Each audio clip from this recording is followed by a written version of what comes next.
do a few things. Please bear with me.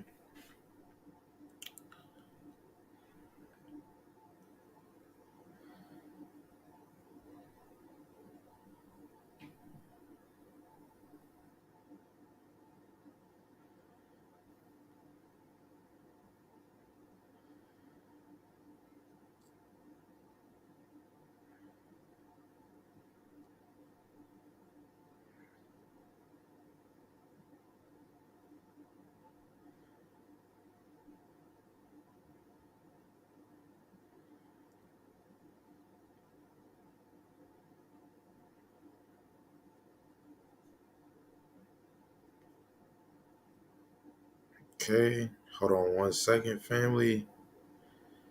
I gotta just make sure everything is set.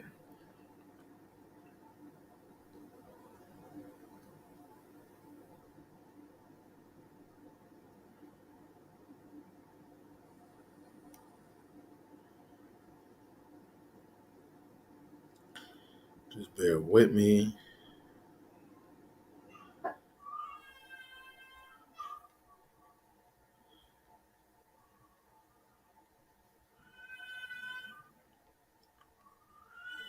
How everybody feeling?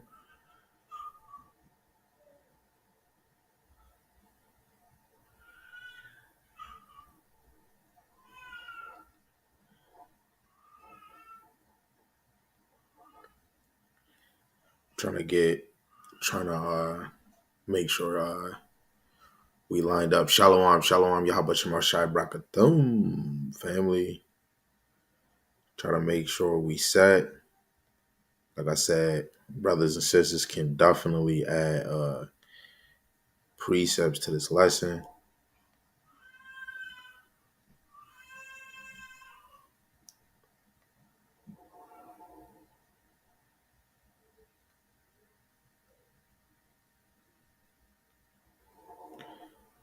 Um,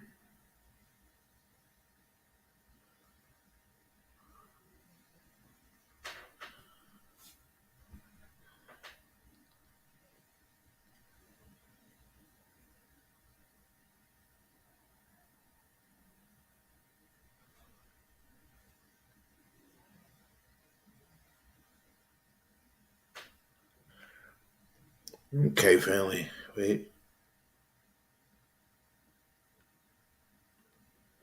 I just want to make sure. Can everybody hear me? Can everybody hear me? Can everybody hear me on the Facebook and the YouTube?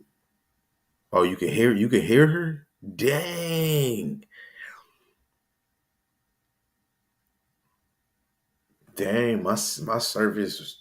my my speakers. My microphone can really catch that. You know what I'm saying? She crying, having her moment, but it's okay. Uh, yeah. So shalom, shalom, everybody that's in the room on YouTube and Facebook. I'm on the YouTube channel, 716 Israelites. Um, but this title right here is going into receiving good and bad from Yahweh, receiving from the Most High. You receive good and bad from the Most High Yahweh Bashem Yahushai. This shalom, shalom, my brother Anthony in the building. If you got any precepts, drop them on the joint. If you want to join, you can definitely send that request. This joint was influenced. It motivated me. Yo, out earlier, I'm watching my brother bring out the MOT. You know what I'm saying? And then I'm on Clubhouse. I'm just on Clubhouse while I'm reading, and a brother said, God don't control all things. You still have a certain moment when you could do what you want to do. God is not in control all the time. And it was like, dang, I have to do a lesson on this. And it was so crazy. No, the week before last week, I made this lesson receiving good and bad from Yahweh. And I only had 14 verses. I did what I did yesterday, and then waking up, studying, doing what I'm doing, and I'm hearing this brother going to MOTB, and then thinking like, dang, you know, even if we doing good, that was all the Lord. For us doing the things that we did in the world and the Lord to bring you in the truth, the Lord controls. You know what I'm saying? He controls all aspects. You know what I'm saying? And hearing what the brother said on Clubhouse, that God don't have control of good and evil, it the spirit just like, you know what, you got to do this lesson. So with that, let's give double honors and praises to the Most High Yahweh Bashem Yahushai, Bashem Rakakwadash. Yahweh is the Most High God, and Yahushai is who the world ignorantly calls Jesus the Messiah. Right? Let me give double honors for the elders that have been paving the way. For me personally, the Lord worked in marvelous ways, putting spirits on the elders before it became congregations of One West, and before camps orchestrated. The Lord build this ministry through different men and guiding them and giving them the sense of the ministry. So definitely double honors for the elders, that paved the way that the Lord was working with, starting with Abba Bibbins on down, and definitely double honors for the elders in Great Millstone, starting with Elder Tahar on down, that been teaching the sincere milk, the parables, the dark sayings, and the prophecies, pushing 100% of the Lord's doctrine to the best of their ability. And you want to give definitely a double mighty shalom to the young kings that's ruling well in these congregations, camp soldiers, regardless of whatever camp name or whatever title, whoever the hopeful elect is. The Lord, the Lord is going to make them work. They're going to endure. So Lord willing, you're applying yourself to the Most High, Yahweh Shem Shai's will as much as you can. Even the sisters that's reverence their husband and trying to be a virtuous, loving, silent wife, right? We all have to put our hands on deck, and Lord willing, the Most High have mercy on the other men and women that are not in the faith, right? So we just gonna hop right into this, right? We're gonna read what the brothers and sisters said. Yahweh Shem Shai by Shemar Kodash. Definitely. The brother said, "Oh my God, it sure is two of you, your rib and you." Right? So we about to get it in. We about to get it in. So like I said, if any brother got any precept, or if uh you have any questions, you could definitely add. I want to bring this scripture real quick. I like to, start off with just one scripture. This is a side precept. This is First Maccabees, the 12th chapter, verse 9. Therefore, we also, albeit we need none of these things, for that we have the holy books of scriptures in our hands to comfort us. So going into this lesson, I want every man and woman to know the Lord has given us the scriptures to comfort us, right? Regardless of everything that we have as our possession, the number one thing that is comforting your life, that's going to increase you in the ministry, that's going to rebuild you and have you rooted in the ministry, how about Shema Shai, is the scriptures, book, chapter, verse, right? So with the YouTube, I'm gonna be sharing my screen. Facebook, you are not going to really be seeing the scriptures on the screen. So you just right.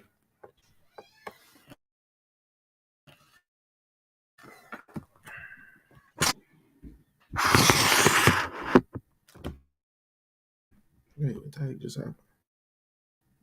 Oh,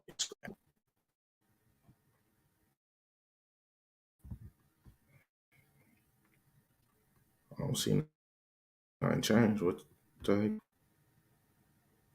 Sorry, y'all. I had to change it because it started acting funny. Okay, can everybody see the screen? I just want to make sure everybody that's on the stream yard, can you see the screen? Okay, I see the screen, so you see the screen. So we're gonna go to a few things, right? And Lord willing, we can do a side thing on the side at the end of this lesson, right? So we're gonna go to the book of Job, second chapter, verse 10, right? It says, "But he said unto her, thou speakest as one of the foolish women speaketh," right? This is Job. "What shall we receive? Good at the hand of God, and shall we not receive evil?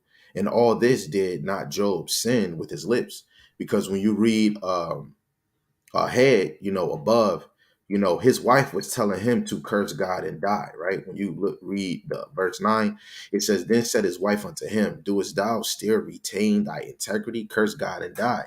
Because all the things that had happened to Hamashiach Yahushai, I mean, Salaki, I'm in my vibe. What happened to Job, dealing with his kids, his friends, losing all his possessions. This woman's saying, yo, curse God and die. And Job came back and said, shall we not receive evil at the hand of the Most High?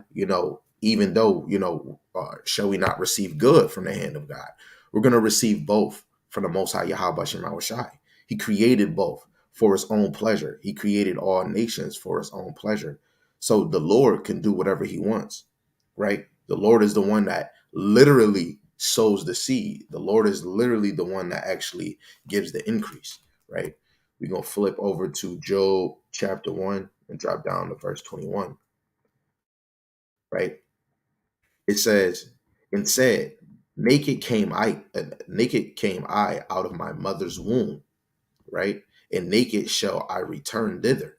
Yahweh gave, and Yahweh have taken away, right? Blessed be the name of Yahweh, right? The Lord gives and the Lord takes away, right? The Lord gave creation to the earth, right? The Lord gave air. The Lord gave kings to nations. The Lord gave kings, prophet, judges, apostles, and a Messiah to the nation of Israel. The Lord gave riches, right? Gave a loving, silent wife, right? The Lord would give a God-fearing man to a loving, silent woman. The Lord gives, man. The Lord gives more knowledge. The Lord gives increase. The Lord gives seasons. The Lord gives times, right? The Lord gives judgment. The Lord gives correction, right? The Lord gives and the Lord taketh away, right? Hebrews, the 12th chapter, verse 6, it reads, for whom Yahweh loveth, he chasteneth, and scorneth every son whom he receiveth, right? Whom the Lord loveth, he chasteneth. The Lord is going to chasten if anyone that he loves, man. Regardless if you're doing good or bad, right? Let's see, chastening. Strong's G 3811. Paiduo. Paiduo. Paiduo, right?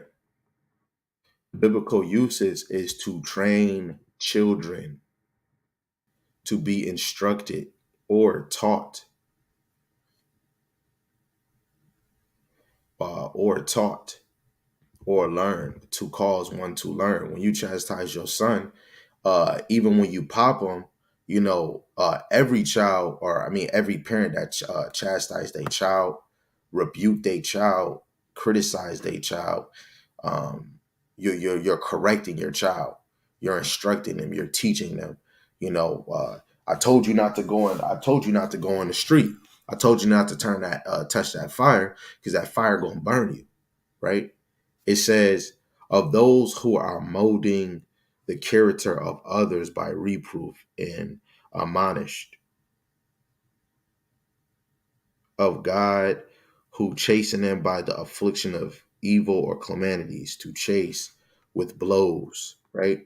So that means they getting popped. Of a father punishing his son, of a judge ordering one to scourge. Strong definition, to train up a child, where we go to Proverbs, where it say train up a child in the way he should go. When your child is sliding off, what would you do? You would chastise him.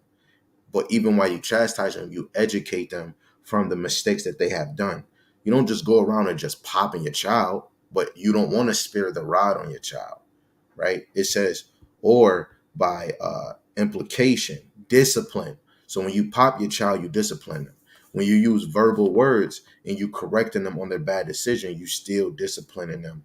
And when you take away the phone, electronics, you punishing them in a certain type of way.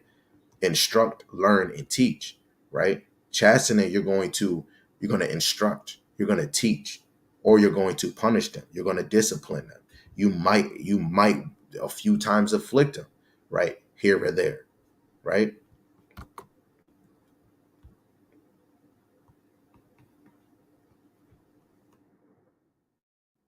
Now we know for whom the Lord loveth, he chasteneth. He's going to teach. He's going to learn. He's going to afflict. He's going to tap you upside that butt one good time, right? And we could look, if we was to look at our history from captivity to captivity, from being called brutish to be called a heathen or Gentile, right? To the Lord calling you not a people, right? Scorneth every son whom he receiveth, right? Let's see what the word scourgeth, right?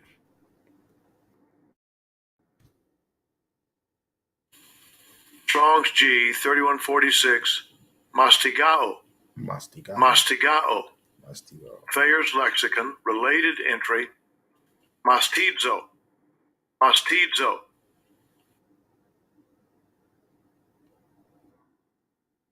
Right. Biblical usage to scourge. I'm trying to find a definition to flog.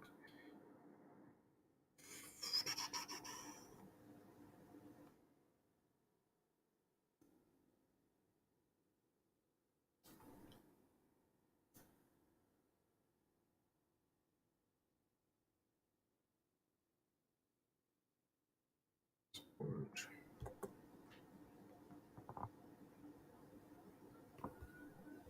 So it's the same thing. Let's go to James. We can go to James, the 5th chapter, verse 10 to 11. Verse 10 to 11. This is James, the 5th chapter, verse 10 to 11. It said, take my brethren, the prophets, who have spoken in the name of Yahweh, right? The net, like, yo, I know a rim lab from, Great Millstone. A lot of us, we don't really tackle. A lot of us, that teach. Even me in my past, I didn't tackle a lot because when the Lord be saying, "Who have spoken in the name of Yahweh," when it say in actual the words that you read have spoken in the name of the Lord, we will have to trace back to from translation to translation, right? And it really derives to the Lord as being Yahweh or going into Yahweh Bashem Yahushai. For an example of suffering affliction and of patience, behold, we count them happy which endure. Ye have heard of the patience of Job and have seen the end of Yahweh, that Yahweh is very pitiful and of tender mercy, of compassion, right? The Lord is the one that orchestrated the angels to actually tempt him, right? I just want to get very pitiful, right? Strong's definition, full of pity, very kind, right? Extremely passionate. The Lord was passionate dealing with Job, right? And the Lord knew that Job was a faithful servant, but the Lord allowed evil to be upon Job, man. That man had no God. He wasn't doing no sin. He was upright.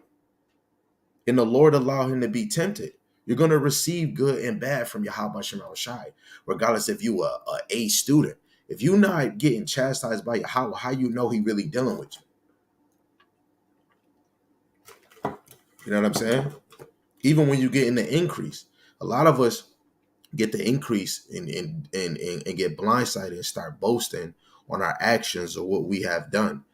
And a lot of it because we don't see the chastisement that the Lord has done. The Lord could be doing the littlest thing, your phone losing your job, a car accident, your like just the littlest things. Yeah, we know in the mind frame that you're supposed to pay these things and do this, but just imagine if you're getting lazy in this truth, we might get lazy in the world. The Lord is the orchestrator of all things, man. Right? Let's go to First Samuel. Right? First Samuel, the 16th chapter, verse 14 to 15. It says, And I'm gonna start at give you where we starting at. We're gonna start at verse 12. It says, and he sent and brought him in. Now he was ruddy, and this is dealing with David, and withheld of a beautiful countenance and goodly to look to. And Yahweh said, arise, anoint him, for this is he. Then Samuel took the horn of oil and anointed him in the midst of his brethren. And the spirit of Yahweh came upon David from that day forward. So Samuel rose up and went to Ramah, but the spirit of Yahweh departed from Saul. And if this book, you know, a lot of brothers and sisters, but if you read the Bible, you will understand Saul in here. I'm gonna just go to it in here. You know, you have to understand these things. If we don't read, we won't know. The first king of Israel as a king was Saul, then David, then Solomon, right? And I just want to show that part of the first three kings, you know,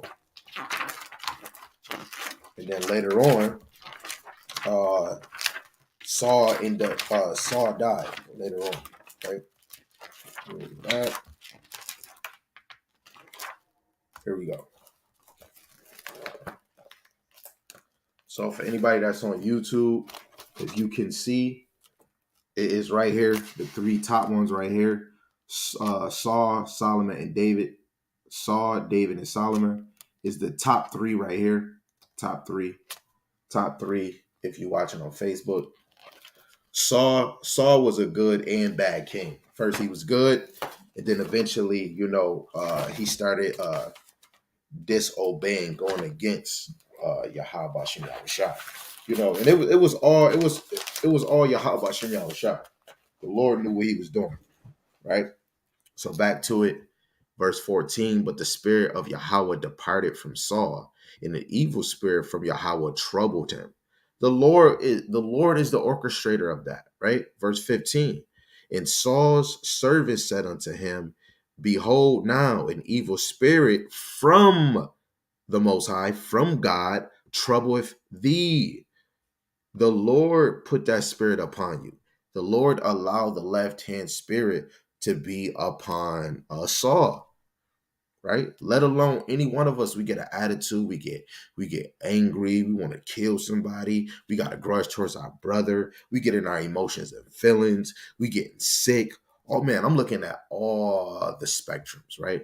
We can even go to First Samuel second chapter, and I didn't even have this in mind, right? Verse 6, it says, Yahweh and maketh alive. He bringeth down to the grave and bringeth up. Just with that one smooth sentence, the Lord do all these things. Regardless if I'm about to go get up and go get a cup, I'm about to go get this and go sit. I know simple-minded niggas. So you saying God right here knew that I was gonna get this drink and sip it? The Lord knew all things, man. Let's not be childish. Isaiah 55 will let you know that my ways are not your ways, your thoughts are not my thoughts. The Lord is not thinking like half of us simple-minded niggas, right? But when we want to talk about unrighteousness and righteousness, good and bad, the Lord is the author of all those things. He's the author of things in and out of those things. So He'll make you alive. Sure, He'll make you dead. He'll rise you up again in the grave. Let alone He'll rise you up. You could be dead in this world, and He'll rise you into this truth. But hey, you never know. It was probably predestined because you probably was already in this truth, past tense. It says, verse 8, he riseth up the poor out of the dust. You can look at what Mashiach Yahushai did with Lazarus, right? And it's going to be many more miracles, especially at this end time, what the Lord is going to do. And lifteth up the beggar from the dunghill, right? To set them among princes and make them inherit the throne of glory. For the pillars of the earth are Yahweh's, and He have set the world upon them, right? The Lord is the author of what to do and what not to do. If niggas is out here in a delusion, that's the Lord that gave that delusion. Isaiah 66 and 4, right? Um, Let's go to Baruch. Uh, yeah, let's go to Baruch. Let's go to Baruch. Let's go to Baruch 4:25. Baruch. Let's see. Is it on here? Yep.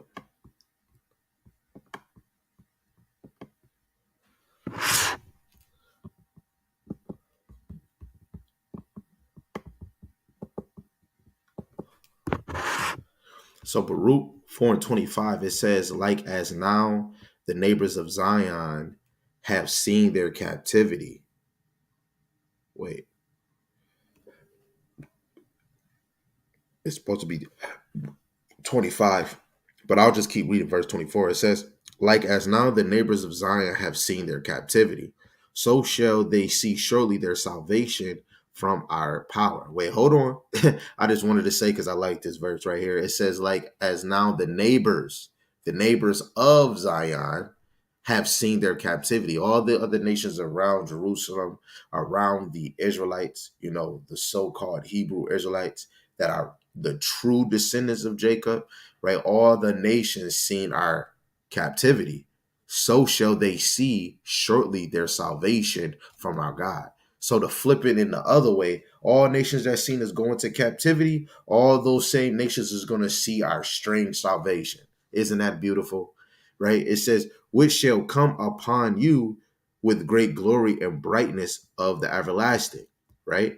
My children, suffer patiently the wrath that has come upon you from the Most High, from God, right? I don't want to continue all the way on that. You know what I mean? You can see what the rest is saying, but the main part is suffer patiently the wrath that is come upon you from God. So that means God put this upon you, right? There's another one I want to go to. There's another one I want to go to. We're going to go to the prayer of Azariah, right? The prayer of Azariah.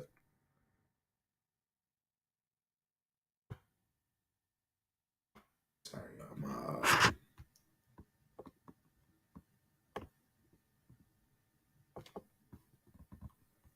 the prayer of Azariah, and we're gonna go to verse. We're gonna go to verse. Which one should we go to? We're gonna go to verse 4. We can go to verse 4 and read the verse 9. It say, in all the things that thou hast brought upon us, right? And then that land means off Baruch 4:25. And all the things that thou hast brought upon us, right? Even these other nations, the affliction they did to us, that was all orchestrated by the power of Yahweh Shem Yahushai. It was ordained by Yahweh Shem Yahushai. No nation, no nation got more power than Yahweh to say, F Yahweh, I'm gonna do it on my own terms, right? The Lord brought that upon us and upon the holy cities of our fathers, right? Right? The same thing he did to you. Hey, the Lord allowed nations to overtake your place, even Jerusalem. Thou hast executed true judgment, right? For according to the truth and judgment didst thou bring all these things upon us because of our sins. The Lord is the best judge known to man. He brings true justice, and he used the left side or the right side, depending on uh your ways, right? And I'm gonna go to that in Jeremiah the 17th chapter, verse 10. For we have sinned and committed iniquities, departing from thee, right? In all things have we trespassed and not obeyed thy commandments, nor kept them. Neither done as thou hast commanded us, that it might go well with us. Wherefore, all that thou hast brought upon us, everything that thou hast done to us, thou hast done in true judgment. Upon us, all that thou hast done upon us, and everything that thou hast done to us, thou hast done in true judgment. All the things that the Lord has done to us, regardless if it's good or bad or good, it is true judgment. And thou didst deliver us unto the hands of our enemies. So the Lord deliver you to the hands of the enemy. That's not the enemy just taking charge and just taking you. No, The Lord put a spirit on them to come take you, because the Lord delivered you into their hands. Baruch 4 and 6. The Lord sold you to the nations, most hateful forsakers of the Most High, and to an unjust king, and the most wicked in all the world. The Lord gave us these unjust kings, these unjust rulers, all the way from the Babylon, from the Egyptians, the Babylonians, the Amorites, the whole Canaanites, the Cushites, the Moabites, the Ammonites, right? The Grecians, the Greeks, the Romans, the Persian and Medes, and then you got these Europeans, right? The Lord did that. He put us in the hand to an unjust king, right? Let's go to Nehemiah 9. Let's go to Nehemiah 9, verse 33. Right? This is Nehemiah, the ninth chapter, verse 33. It says, "Howbeit thou art just in all that is brought upon us." The Lord is just in whatever he does, right? Either it's good or if it's bad. He is the organ, man, he is the creator, right? It says, "For thou hast done right, but we have done wickedly," right? Who the heck can we say God is not righteous for the good or the bad that he has done? We're wicked. You know what I'm saying? We're in the vessel. We had to get created. He didn't have to get created. Everything the Lord does is right. There's not one mistake that Yahweh Shai made. Hey, if you feel he did, the Lord gave you that strong delusion. It was a mistake to be an Israelite, but hey, it's okay. The Lord gonna fix it. 2/3 are gonna get wiped away. Right? Let's go to Daniel. Now you could read this chapter, this verse that I'm gonna go to in NLT, depending on like the words. Well, we just gonna go straight to the KJV. This is Daniel, the ninth chapter, verse 14. It say, "Therefore have Yahweh watched upon the evil and brought it upon us." So the Lord watched upon the evil and brought it upon us. Had us go to Canaan, he's telling you, don't fall into their gods. But he knew he knew that we was, because he brought it upon us. We was in the hands of Egypt. He prophesied it unto Abraham. Guess what? We came out of that thing and we made a calf. So that must mean we was watching our oppressors. The Lord brought those things upon us. We started worshiping different idols. The Lord brought those things upon us. For Yahweh our power is righteous in all his works, which he doeth. For we obeyed not his voice. We are the ones that chose not to obey his voice. But the Lord is in control. You'd be a fool to think the Lord is not in control, right? Shalom, Malak, shalom. Yahweh Shai Barakatham, King. If you got any precepts, you could definitely add them in, man. We gonna definitely bring those out too, right? We gonna go to Tobit, Tobit 3 and 2. And go to Tobit, Tobit 3 and 2. Tobit 3 and 2 say, "O Lord, thou art just in all thy works. In all thy ways are mercy and truth, and thou judgest truly and justly forever." Until it is finished, the Lord is going to judge truly and justly forever.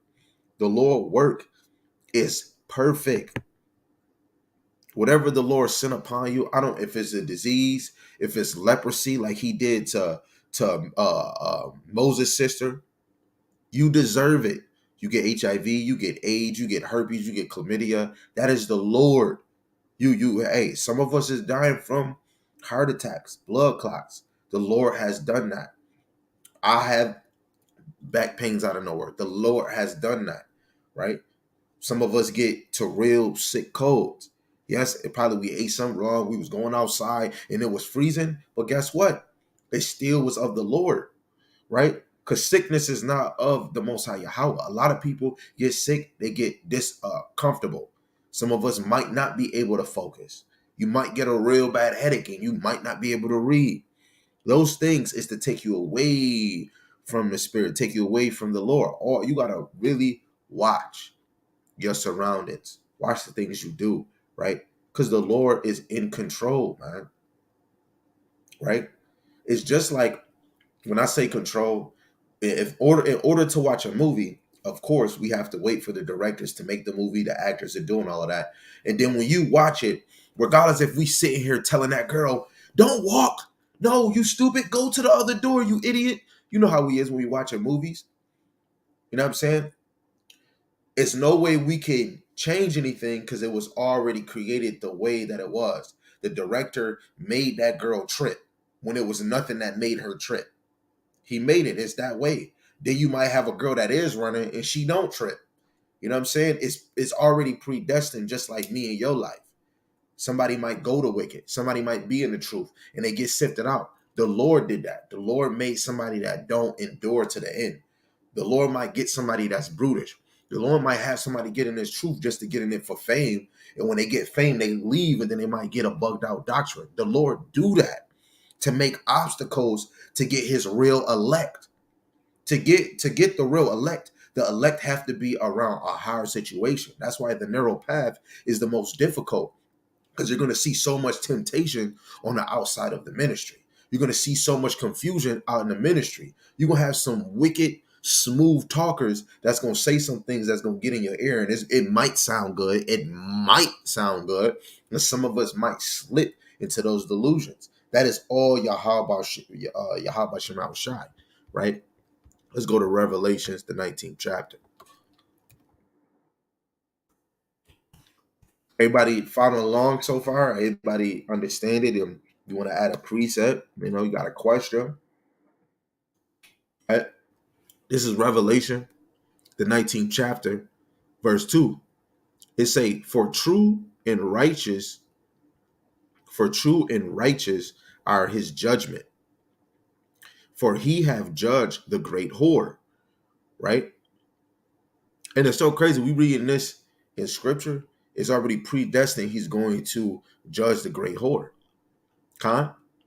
Which did corrupt the earth with her fornication and have avenged the blood of his servants at her hands. Guess what? The Lord created that evil. The Lord created that whore. The Lord created her to corrupt the earth with her fornication. The Lord created that.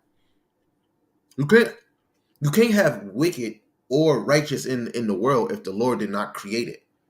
You can't have righteousness and wickedness in the earth if it's not in the hands of Yahweh Shem Yahushua. Even the Lord's eyes is upon the wicked kingdoms. Right? Let's go to Nehemiah. Right? Nehemiah, the first chapter. And this we're gonna go into, we receive bad from Yahweh, Bashem Yahushai, because we dwell wickedly towards Yahweh. Right? We even do wickedly towards Yahweh when we deny his son Hamashiach Yahushai. We don't believe in all that Hamashiach Yahushai has done. We don't believe that the Lord is going to sing Yahushai. And then there's some of us that do believe in Hamashiach Yahushai, but in our hearts we really don't. Even through actions, we really do deny Hamashiach Yahushai. Right? And the Lord did that. The Lord made Hamashiach Yahushai a stumbling block to a few. Right? Nehemiah chapter 1, verse 7, it says, we have dealt very corruptly against thee. We were very, very corrupt against Yahweh Shem Yahushai. We were very corrupt going against his law, statutes, and commandments. I have not kept the commandments, nor statutes, nor judgments, which thou commandest thy servant Moses. The Lord put that on you not to be very corruptly towards the Most High. The Lord put that on you not to keep his commandments, because the Lord searched your heart. He wasn't giving a damn onto it. Right? I believe, I just want to go to this real quick, because last night that thing had me excited. This is Psalms 119, verse 100. It says, I understand more than the ancients because I kept the precepts. The reason why, actually, I'm going to read verse 99. It say, I have more understanding than all my teachers. For thy testimonies are my meditations. I understand more than the ancients because I keep thy precepts, right? We're definitely going to understand more than the ancients because we have the whole blueprint right in front of us. We get the whole books with the apocrypha and the whole Bible included, right? Nothing wavering. Let alone we get more history books that can further, and other more books that can further this ministry to make sure you can sit down and take it all in and absorb it. So we're gonna learn more than the ancients when it comes to the dark sayings, the parables, and the prophecies. We're going to understand those even more because knowledge is going to be increased in the end, that we're going to be able to fully understand the end time prophecies, dealing with Jacob trouble, dealing with the mark of the beast, dealing with race war. Half of the time when you see Daniel and your forefathers talking about arrows, those they would back then when they're seeing it, they're not understanding it because back then we wasn't seeing nukes. But now the Lord put that wicked spirit on your adversaries to make these freaking missiles, right? These atomic bombs for the Lord's purpose, for that last war, right? All this was predestined, right? So now we're going to be able to further the prophecy to know those is not going to be arrows. Those is going to be nukes. Because now when we look at today's society, when they go to war, these niggas is not using arrows. If I can have a gun that can shoot automatic, why would I shoot bow and arrows? You could still shoot arrows, but I'm going to shoot arrows when I can just shoot automatic rifles, or I could throw bombs or grenades. Time advanced. Half of us might not use swords. We might use a little sharp freaking Rambo blade, or you might use a machete, right? But majority brothers is using guns, right? So when we look at certain prophecies, when they talk about bombs and fires uh, and brimstone, that's talking about those nukes. Even more, it might be talking about the lasers that's going to be coming out them chariots, right? So we're gonna from the precepts, just like when you kept the law, when you was looking at thou shalt not steal, oh thou shalt not lay with mankind like you do with women, you're hopping from commandment to commandment. And it's not like it is it's not from, oh, let me go to Exodus to the scripture. It's not going to be the same way how it was on them tablets. But now when you see the same pattern of keeping the laws and following and matching the laws, reading the laws from precept to precept, is the same follow suit when it comes to the other following scriptures. You will have to keep those same precepts of how you go to precept upon precept, line upon line, even when you go line upon line when it comes to commandments, line upon line when it comes to the parables, or when it comes to prophecies. All things that you understand in the Bible have to come into alignment, right?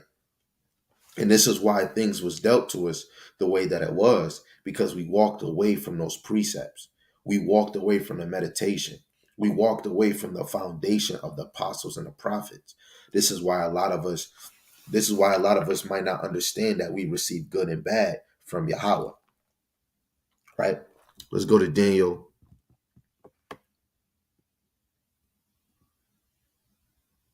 So Salaki, we can go back to Baruch. We can go to Baruch, the first chapter.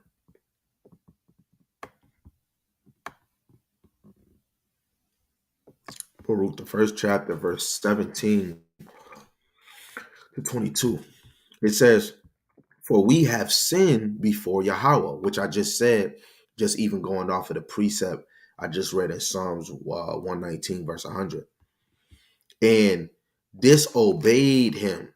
We disobeyed Yahweh. But the Lord, the same thing he did to Saul, the Lord put that spirit on us. The Lord put he hardened Pharaoh's heart. How much more do you think he hardened Israel's heart? Right? And have not hearkened unto the voice of Yahweh our power, to walk in the commandments that he gave us openly. right? The Lord gave us these laws and commandments. He gave us this mystery freely. Since the day that Yahweh brought our forefathers out of the land of Egypt unto this present day, we have been disobedient unto Yahweh our power, and we have been negligent in not hearing his voice. This is us, men and women, right? Right? Let's say, wherefore the evils cleaved unto us. The Lord sent those spirits, and they cleaved unto us. The Lord seen our heart. If your heart enjoy what you got, that's why it don't leave. When I'm out of the spirit, when I get in the spirit, it happens right in front of me that I get in the spirit. So it's the same way. You can have an evil spirit on you. You can have something unclean on you. Hey, if it comes that spirit leaves and now you're in a clean spirit, the spirit is upon you, that mean that thing can come and go.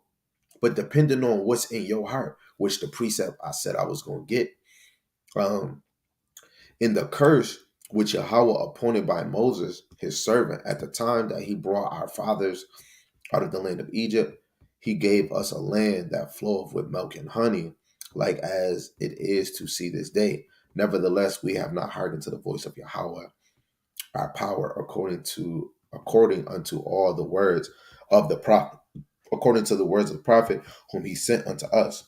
But every man followeth the imagination of his own heart. We follow the imagination of our own heart. And the Lord said in Jeremiah 17, the heart is deceitful above all things. Who can know it?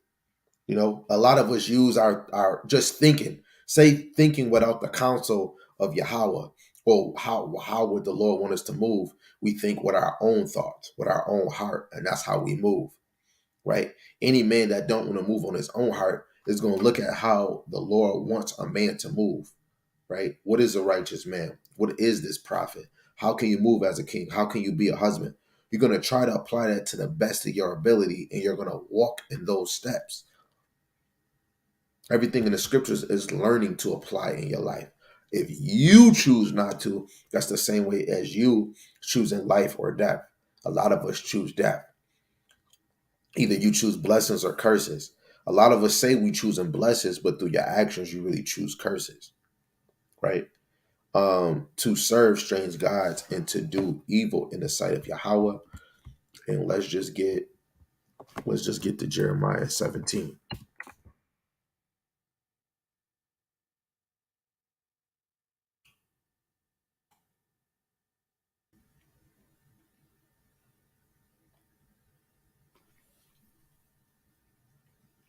So Jeremiah 17 and 9 and tell you the heart is deceitful above all things and desperately wicked.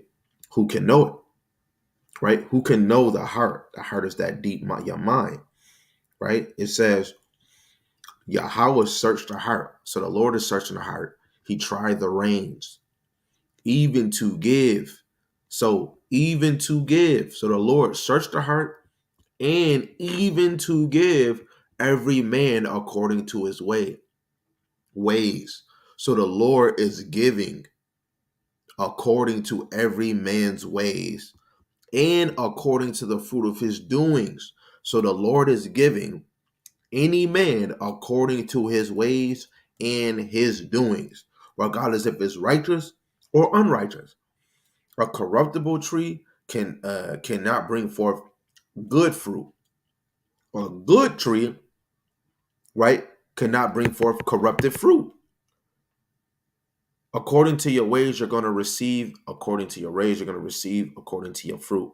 So if I'm a good tree, a righteous tree, I'm going to bring forth righteous seeds, right? Righteous fruits.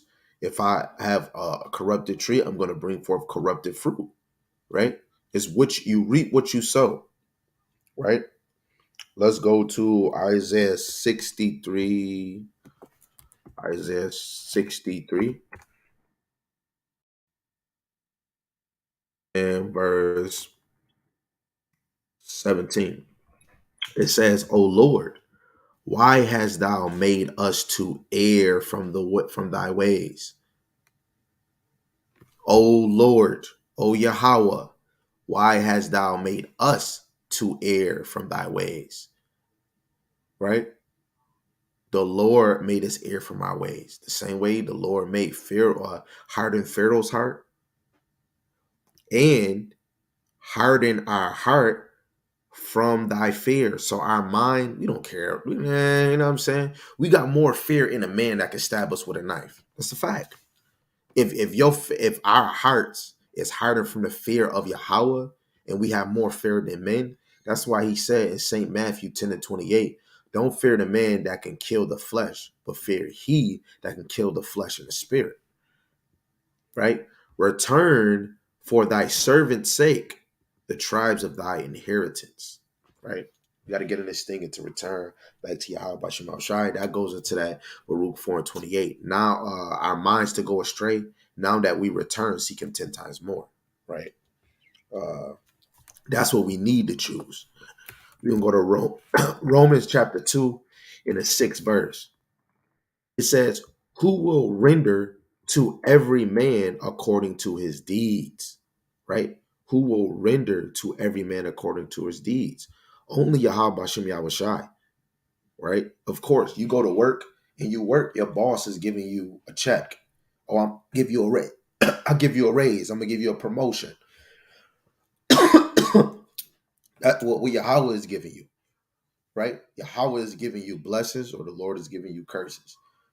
The Lord is pulling you back a little bit. The Lord is feeding your imaginations, right? The Lord is making another obstacle. The Lord would not put you in a situation that you can't get out of. And later on, I'm gonna probably bring that scripture out. Isaiah 45. Isaiah 45:7. It says, I form the light, I create darkness. I make peace and create evil. I, Yahweh, do all these things. So I need every man and every woman know if you smoke a crack, yes, you are physically smoking crack, but the Lord allowed the left hand side to add that spirit on you. A lot of us is lusting for drugs. We lust for attention. We lust for these idols. We lust for this world. We slaughter for Yahweh, but we active for the world, right? All things you see in front of you, you gotta be amazed because the Lord is the architect. He's the architect. When you talk about the potter and the clay, we're the potter. I mean, he's the potter. We're the clay. The clay is bringing stuff together. You know what I'm saying? Yahweh Shem Shai is the potter. We can't do nothing without his say so, right? It's all Yahweh. We are in the hands of Yahweh Shem Shai, regardless if you see your oppressors in your face. Some movies they'll tell you, man, don't believe right in front of you because it's a illusion.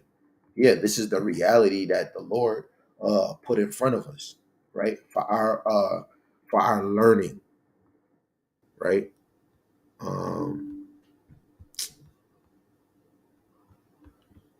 no, I actually can go to the verse.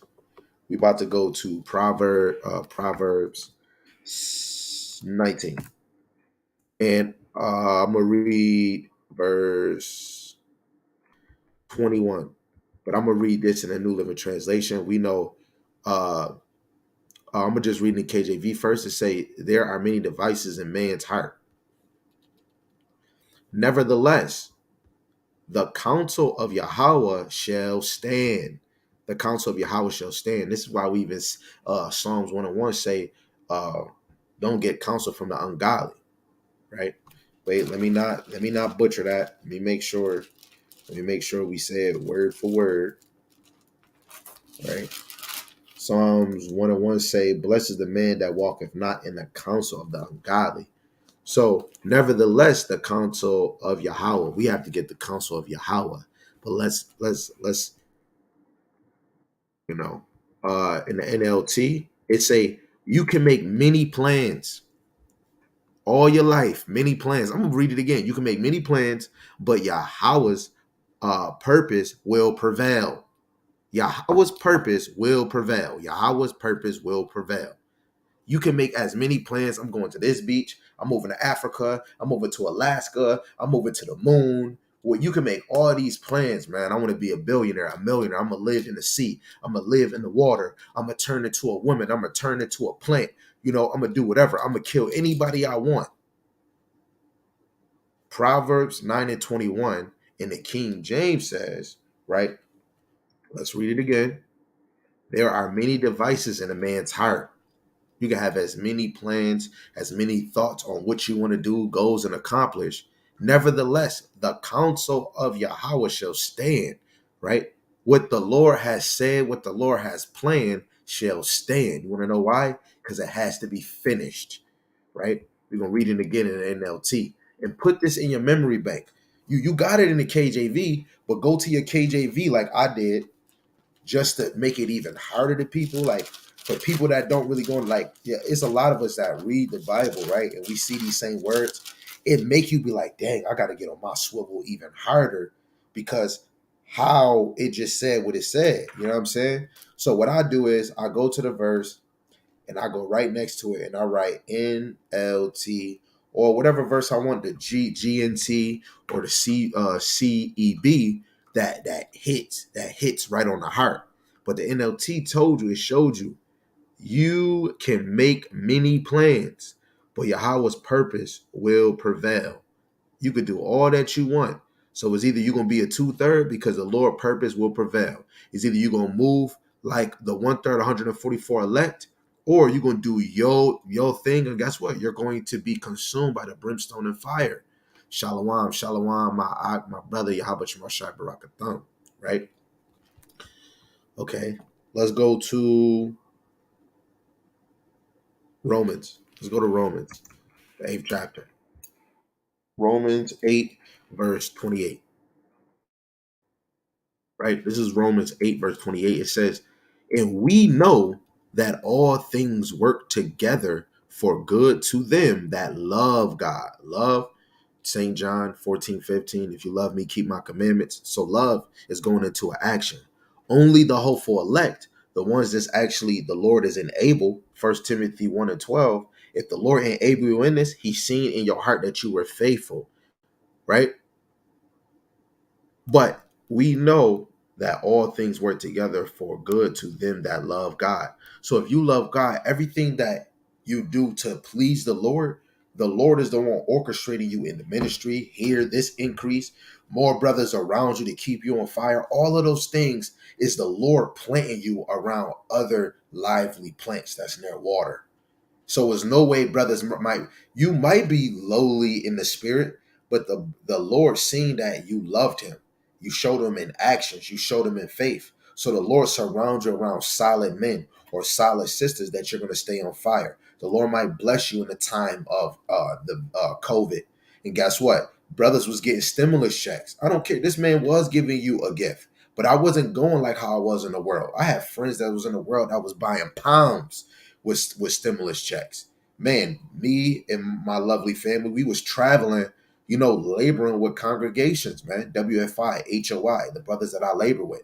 And I would never, ever change that. The best moments in my life going out to DC, seeing these brothers cry aloud to Yahweh Shem Yahushai, right? Going to Philly, right? Going to Atlanta, right? Seeing that these the elders, the men that the Lord put a spirit on to go compel the people, man. Who am I? The Lord been using the smallest and the greatest men out in these streets, man. The most deepest criminal in Israel is probably one of these teachers out here. A brother that was conniving and slick and stealing from people is probably out here teaching. A brother that was doing girls dirty as myself is probably out here teaching. The Lord is the one that apply that. The Lord is the one that's moving things around. We playing checkers and the Most High Yahweh playing chess, right? How the hell we gonna question Yahweh Bashem Yahushai, right? Let's get this Matthew the 19th chapter. Everybody understanding it so far? We still on the same page, right? Matthew, the 19th chapter, verse 26, it says, But Yahushua beheld them and said unto them, With men this is impossible, but with God, with the Most High, all things are possible, right? And we already know if we was, hey,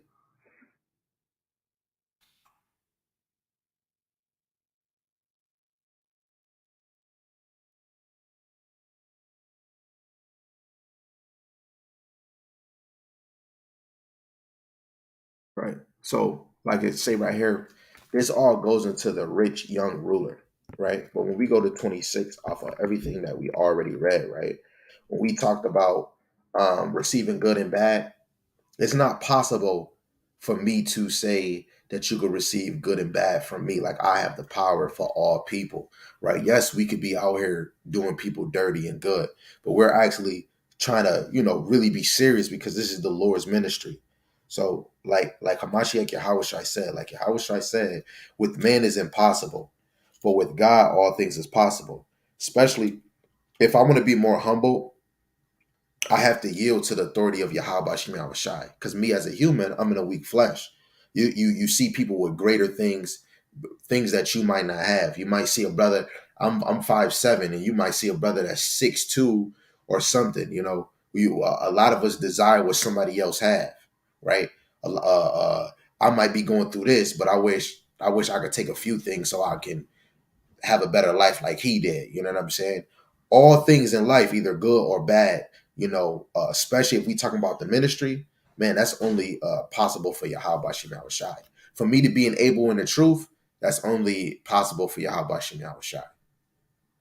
For me to believe in Hamashiach Yahweh Shai, that had to be the Most High. That me is impossible, right? For me to even have the willpower to even go over and try to study the law almost to the best of my ability, even trying to study even more, the 613 laws. That is the Lord making it possible for me, because the Lord would never put me in something that I can't handle. That is the Lord. The Lord is putting the game mode on hard or difficult. I'm gonna have him go through this.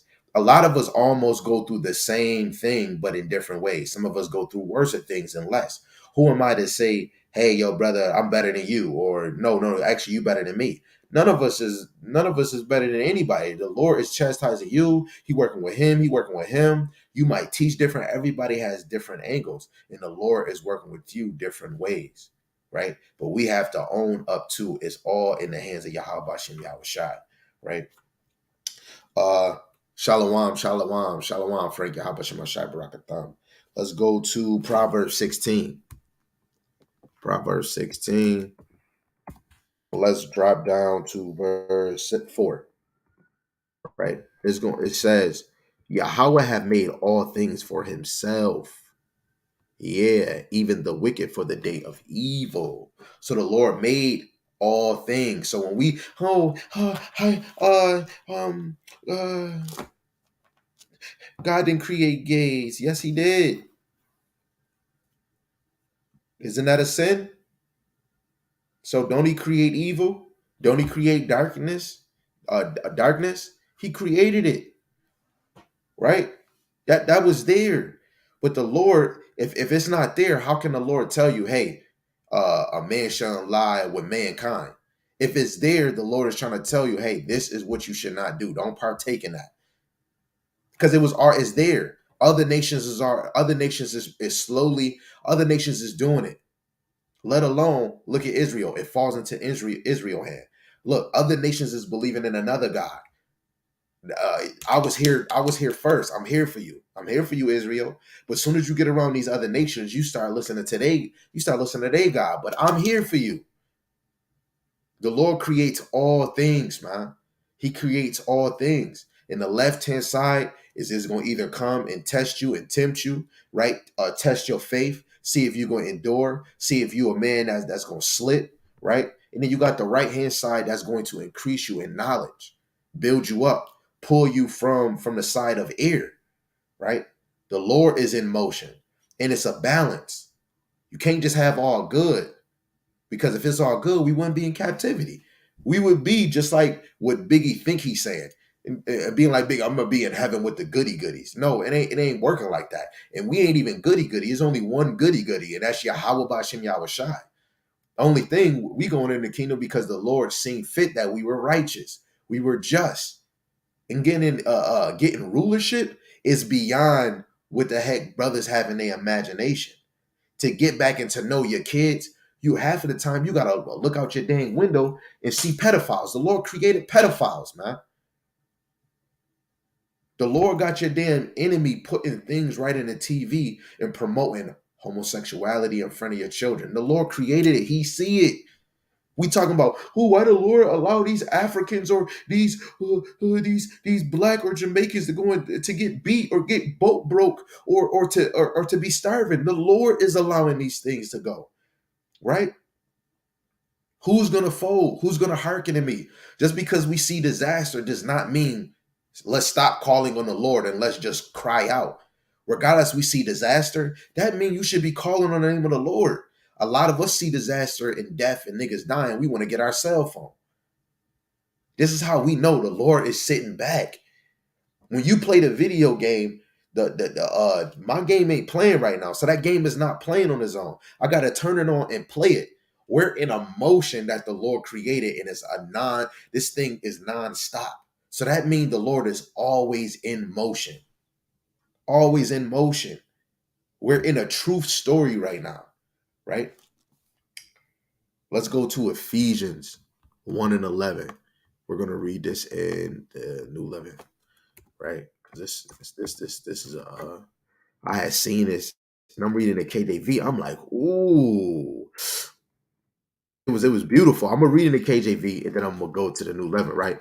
It said, "In whom also we have obtained an inheritance, being predestinated according to the purpose of Him." Who's Him? Yahweh Shem Shai, who worketh all things after the counsel of His own will. This is Yahweh Shem Shai. You got to understand, everything that you see in your life is already preordained, right? Predestined, right? Let's go to the NLT. If they got the GNT, we can read that one. So we'll go to the NLT, right? It say, furthermore, because we are united with Hamashiach, we have received an inheritance from Yahweh, right? For He chose us in advance. The Lord Ben chose you in advance, and He makes everything work out according to His plan. This is the Lord's plan. What did it say? It said, for He chose us in advance. We know the scripture where He says, I have chosen you. You didn't choose me. But we're gonna go to this other joint. What was it? Second Esdras, the 6th chapter, right? We're gonna go to that one.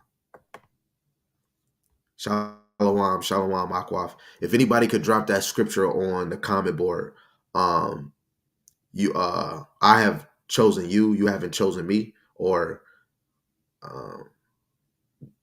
I have chosen you, you haven't chosen me. However it go, because somebody drop that precept on the comment board. If you can, Baba Kasha. If you can. Baba Kasha means please, just in case, if anybody knows. Anybody do or don't know.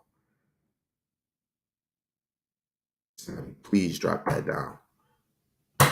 I have chosen you, you have not chosen me. This is second Esdras, the 6th chapter, verse 54. I just want to go back over that and say, thank you. I appreciate it. So he said, because ye are united in Hamashiach, we have received the inheritance of the Most High, for He chose us in advance. So we're going to go to that verse, and I'm going to go to this verse that Miskabar put down. Wada. Even if somebody else was going to get it, the wada. This is St. John, verse chapter 15, verse 16. It says, ye have not chosen me, but I have chosen you.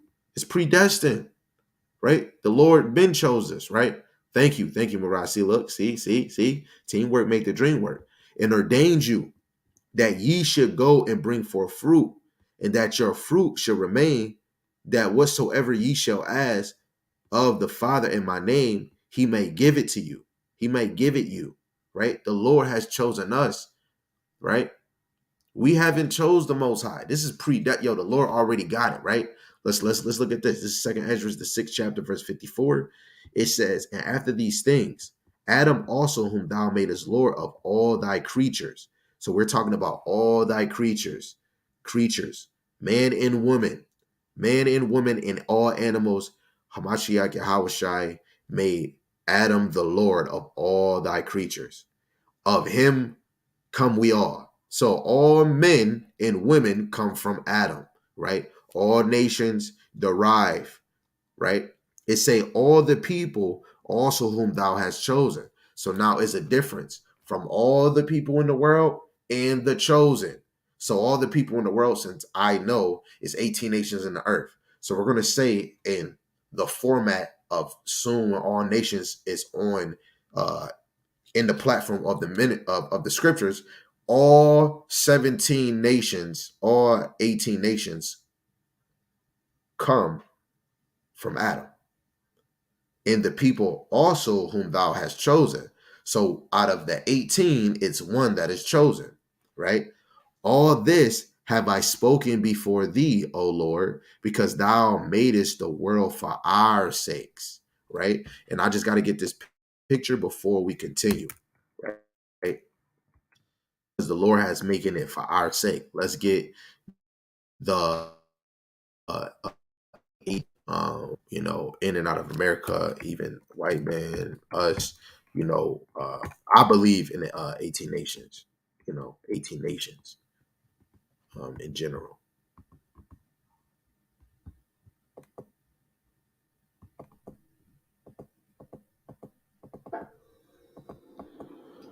Oh, please, please, come on, man.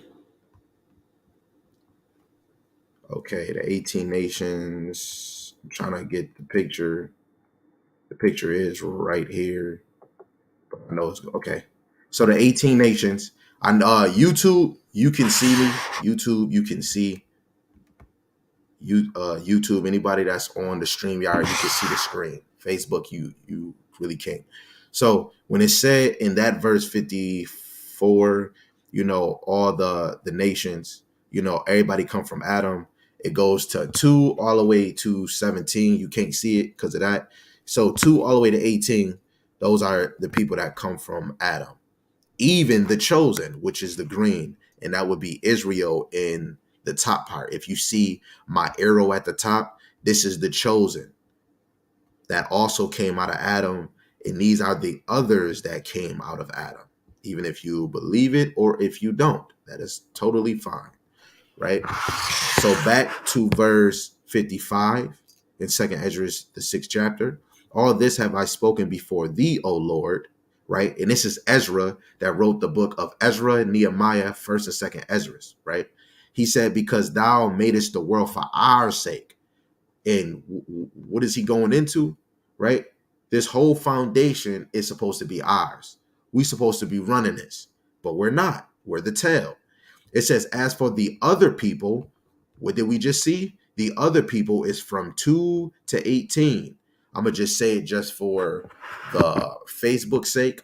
I'll try to say what it say in the Bible. No, I'll say the English in the Bible version, Uh, white man, Edom, India, Elam, Assyria, Ashar, Assyria, Aram, Arab, Ishmael, Chinese, Moab, Japanese, Aman, uh, Ethiopian, Cush, Egyptian, Mizraim, North Africa, Phut, South Africans, Canaan, Turkey, Gamar, Russians, Magog, Greek, Javan, German, Ashkenazi, Spanish, Tarshish, and Cyprus is Kittim, right?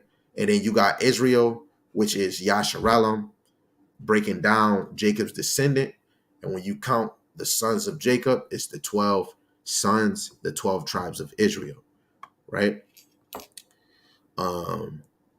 Verse 56, And as for the other people, which also come of Adam, going back to the picture, who else come from Adam? The white man, the Indian man, the Assyrian man and woman, Syria, the Arabs, Chinese, Japanese, Ethiopians, Egyptians, North Africa, South Africans, Turkey, Russians, Greek, German, Spanish, and Cyprus. And I'm talking about by blood from your father's McNuggets.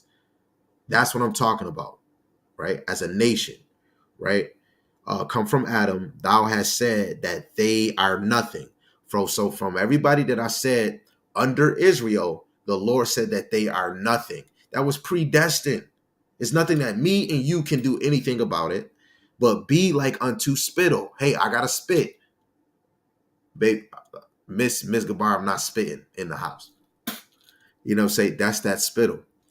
It says, and has likened the abundance of them unto a drop that falleth from a vessel. So that one little drop, see, I can't even do it, but that one little drop that falleth from that vessel, that's what they are. And guess what? It get on the floor, then it dries up. It say, and now, O Lord, behold, these heathen which have ever been reputed as nothing, they're nothing, have begun to be lords over us and to devour us.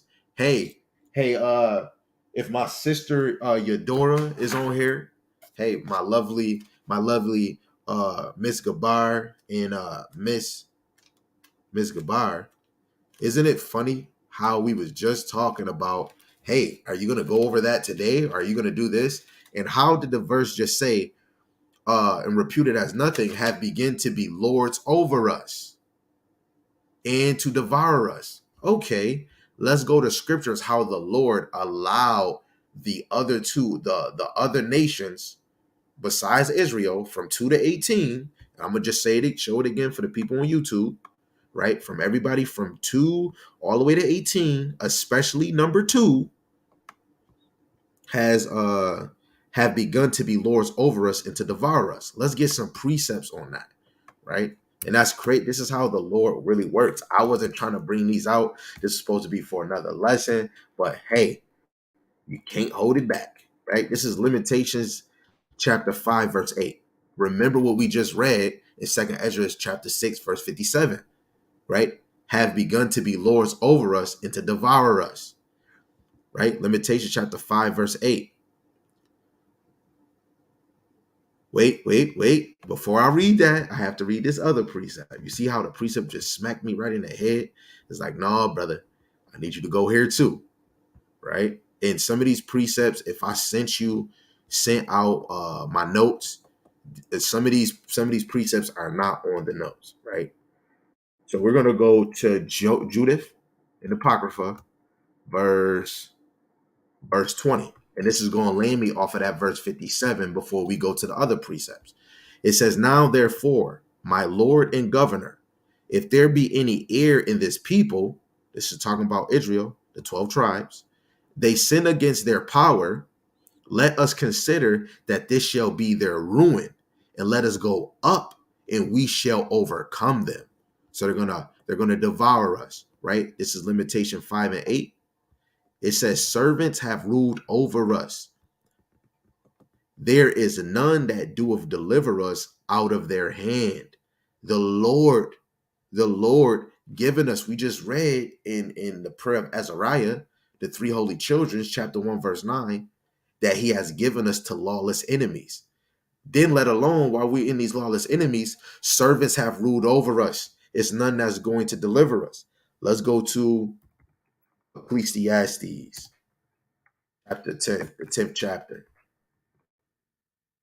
verse 7. It says, I have seen servants upon horses and princes walking as servants upon the earth, right? And that goes into we were kings, man. Even when you look at the dark age, right? We were kings. And those servants is the nation that we just saw from 2 to 18. They are riding on horses. And if I go to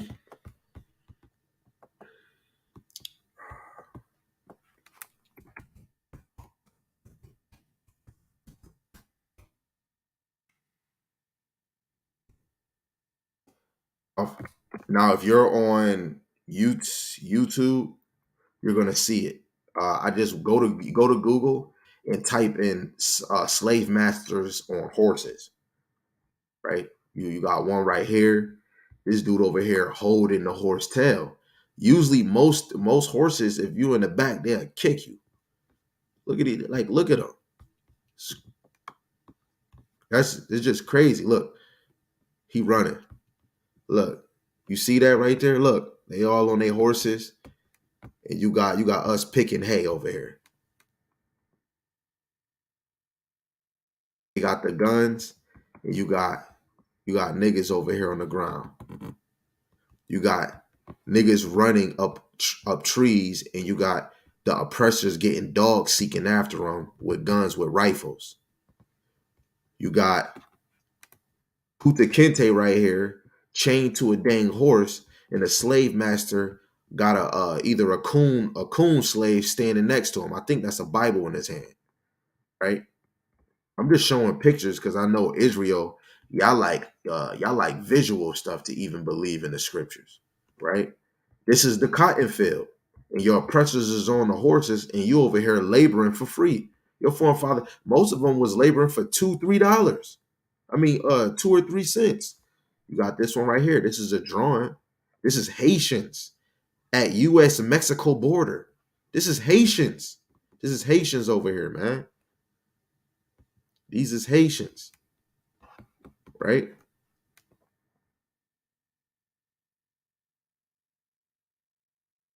You got the auction block.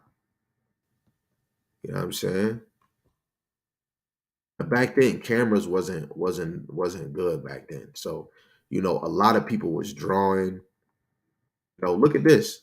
A lot of people, oh man, that's oh man, that's fake. That's fake. This is fake. Man, where you think a lot of stuff that you wear, where it come from? Nikes, Levi. This is a Levi outfit. And this is slaves during this time.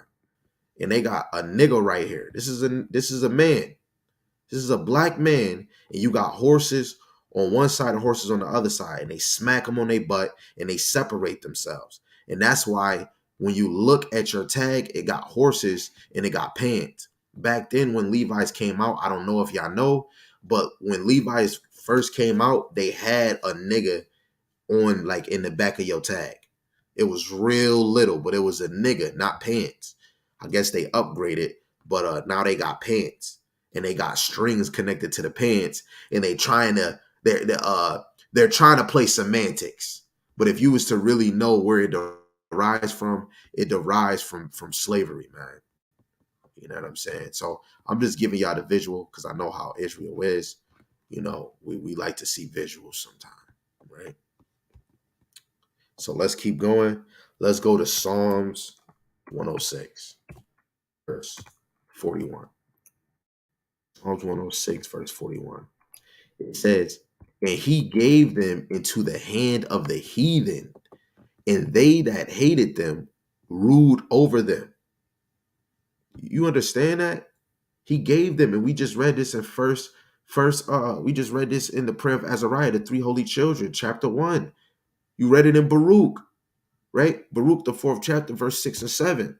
You could read it in Deuteronomy. You could read it in Deuteronomy 28 and 55, where the Lord even tells you that they don't have no regard for the young or the old. You know what I'm saying? Actually, let me get that. Let me get that. Let me get that. Let me get that. Let's see if we can get that. 55, I believe. 54.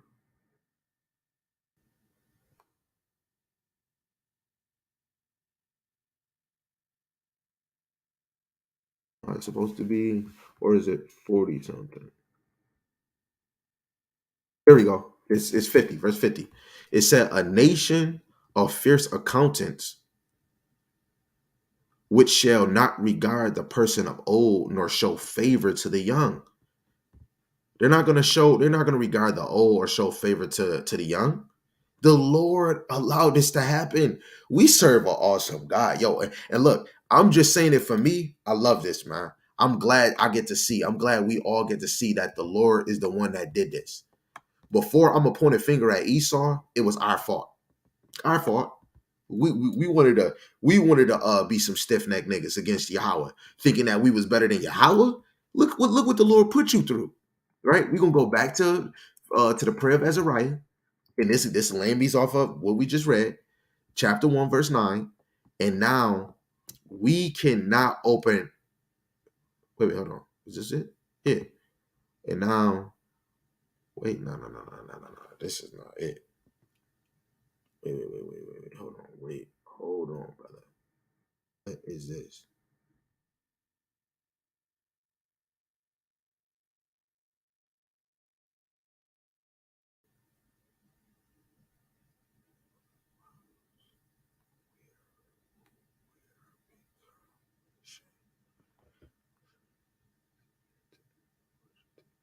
All right, it's supposed to be 8. It say, and thou didst deliver us unto the hands of lawless enemies, right? And we just seeing how the servants have ruled over us, right? The servants is on horses now, right? It says most hateful forsakers of God, right? We just seen you seen how they did what they did to the niggas, the man on the Levites. You seen they did butt broken, right? These men is so profane, they would lay with your man and then get clean and try to lay with your wife, right? They're the most hateful forsakers, man. They abandon anything that God wanted, that God stand for, right? It says, and to an unjust king and the most wicked in all the world, right? The Lord has done that, right? Genesis, Genesis the 27th chapter, verse 41. It said, and Esau hated Jacob because of the blessing wherewith his father blessed him. And Esau said in his heart, the days of mourning for my father are at hand. Then I will slay my brother Jacob. So this is even more why the Lord allowed this to happen. This even lets you know from your past. And then, like, I always be praying. I even pray, I don't know if y'all do for this, I always be praying like, Lord, please just let me visualize, be able to see what was going on back then. I believe it, but just let me see it.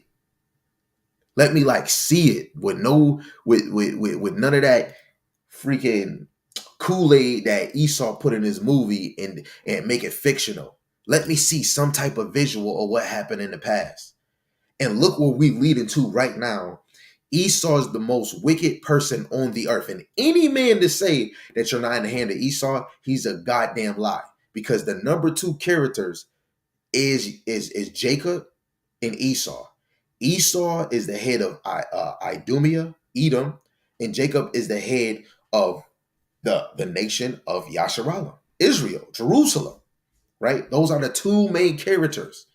So they're going to always clash at each other because they were clashing in the womb. When they come out, they're going to clash in the world and they're going to clash at the end. Why is it? We got to go to this. We got to. Second Esdras, back to chapter 6.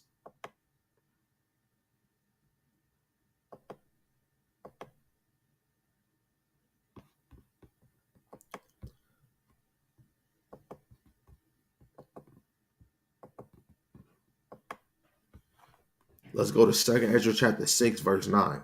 But we're going to go to uh, we're going to start at 6. It said, then did I consider these things, and they all were made through me alone, and through none other.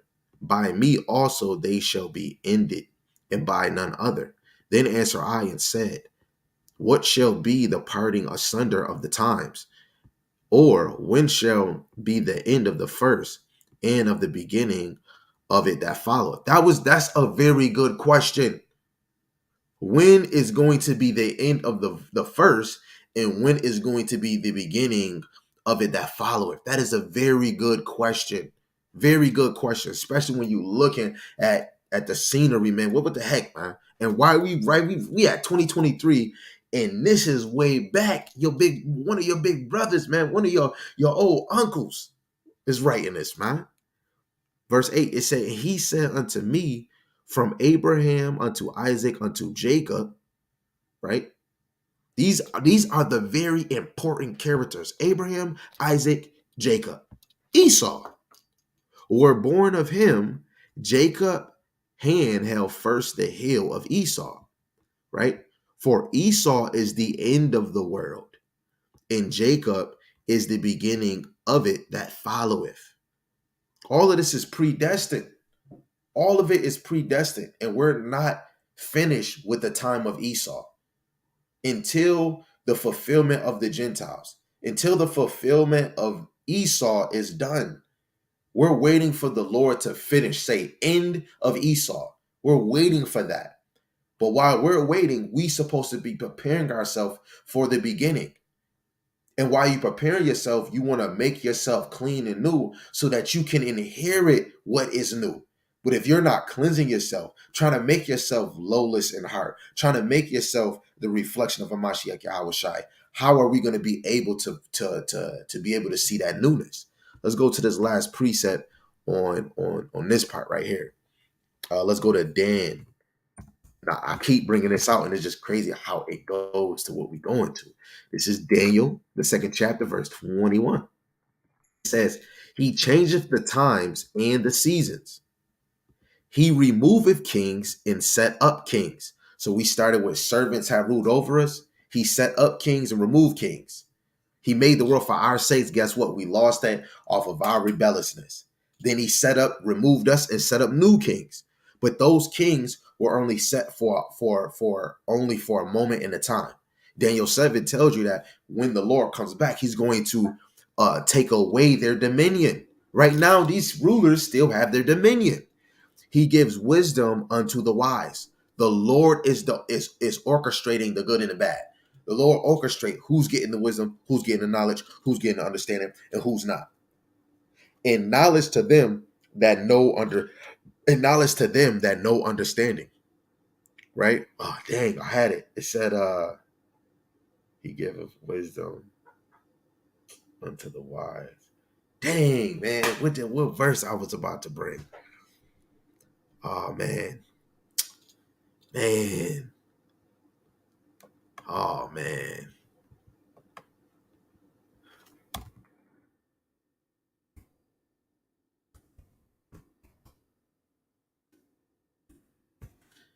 Sorry, y'all. We can go to First Corinthians chapter 3, verse 6. It says, I have planted, Apollos watered, but God gave the increase. So then neither is he that planteth anything, neither he that watereth, but God that did. Right? So hold on, let me make sure I'm reading that in this whole integrity. It said, uh,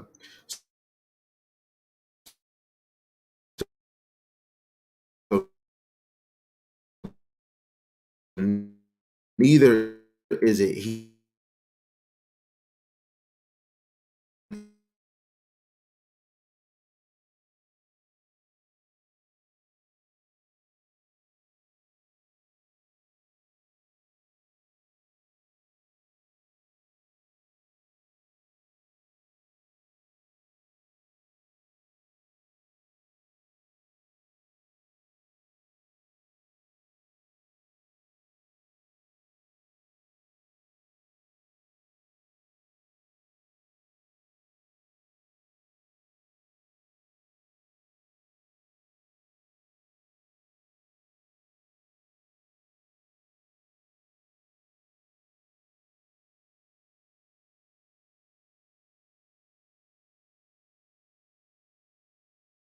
Because the Lord tell you that Israel, that's the Lord saying, you know what? Men's goings of the Lord. For you to get increase in knowledge, you to crave more knowledge, that is the Lord. How can a man then understand his own way? Trigger square. And a lot of us can't even fathom it, right? To jump back over here, we can go to First Corinthians 10. First Corinthians. I keep having this pre and I keep losing it in my it's okay. It says there have no tempt such as suffer you to be tempted above that ye are. That means he controls the temper, the ones that's deceiving, let alone the deceive and the deceiver is in the hands of the Lord, right? Let's see if we can get that.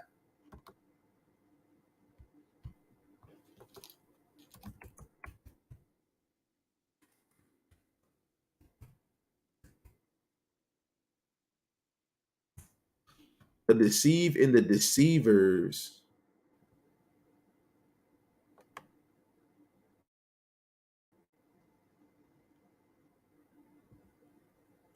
Sorry, y'all, my